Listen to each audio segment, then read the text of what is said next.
Hello my all friend, আমি আবার চলে এলাম ইলিশ রেসিপি নিয়ে। এটা হলো ইলিশ, খেতে দুর্দান্ত স্বাদ। ইলিশটাকে রান্না করব বেগুন আলু দিয়ে। চলো দেখেই নাও কীভাবে করলাম। প্রথমে কড়াইতে তেল দিয়ে ভালো করে নুন হলুদ মাখিয়ে নিয়ে মাছটাকে ভাজা বসিয়ে দিলাম।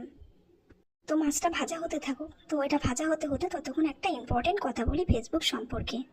কিছু কিছু মানুষ আছে যে ফেসবুকে ফলো করে দিয়ে আবার আনফলো করে দিচ্ছে। তো যারা এগুলো করছে তাদের জন্য কিন্তু এটা ক্ষতি। ফলো করা উচিত না। যে একবার ফলো করে তাকে আনফলো করে দেওয়া উচিত না।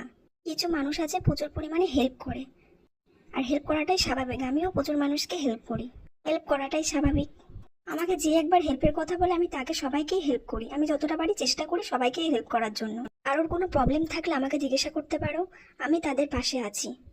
তো মাছটা গল্প করতে করতে হয়ে গেল ভাজা। এবার দেখে নাও, তেলের উপরে কালো জিরে শুকনো লঙ্কা দিয়ে আলুটাকে প্রথমে ভাজা ভাজা করে নেবো। তো এটাকে হালকা ভাজা ভাজা যখন হয়ে যাবে তখন এর মধ্যে বেগুনটা দিয়ে দেবো, কারণ বেগুনটা একসঙ্গে দিলে বেগুনটা বেশি গলে যেত। আচ্ছা, কাঁচা ইলিশের ঝাল তো তোমরা অনেক খেয়েছো।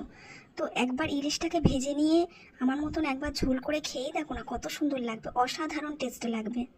বেশিরভাগ মানুষ ইলিশ মাছটাকে কাঁচা ভাবিয়ে খায় বা সর্ষে দিয়ে করে খায়।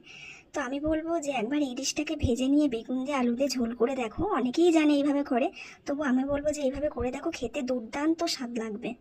তোমাকে যারা যারা পছন্দ করে না তারা এরকম রান্না খেয়ে খুবই পছন্দ করবে আর তোমার নাম করবে। আচ্ছা, আর একটা ইম্পর্টেন্ট কথা বলি। যারা ফেসবুকে ভিডিও করছো তারা গান দিয়ে করছো, অনেকেই আছো। তো ওটাকে মিউজিক অ্যাড করো না। মিউজিক অ্যাড না করে নিজের মুখে কথা বলে নিজের কন্টেন্টে ভিডিও করো। এতে তোমার পেজের জন্য খুবই ভালো হবে। এটা একটা প্রচুর ইম্পর্টেন্ট কথা।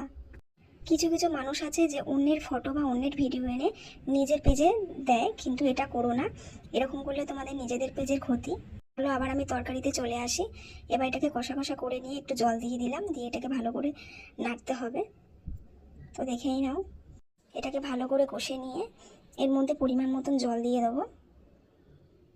আচ্ছা, আর একটা কথা বলি, তরকারি যদি ভালো করে কষা না হয় তো তরকারি খেতে কোনো সময় মাছের ঝোল বা যে কোনো তরকারি খেতে ভালো হয় না। ভালো করে কষে নিয়ে একটু গরম জলটাকে যদি একটু গরম করে দেওয়া যায় তো তরকারিটা খেতে অসাধারণ টেস্ট লাগে, সেটা নিরামিষ হোক বা আমিষ হোক।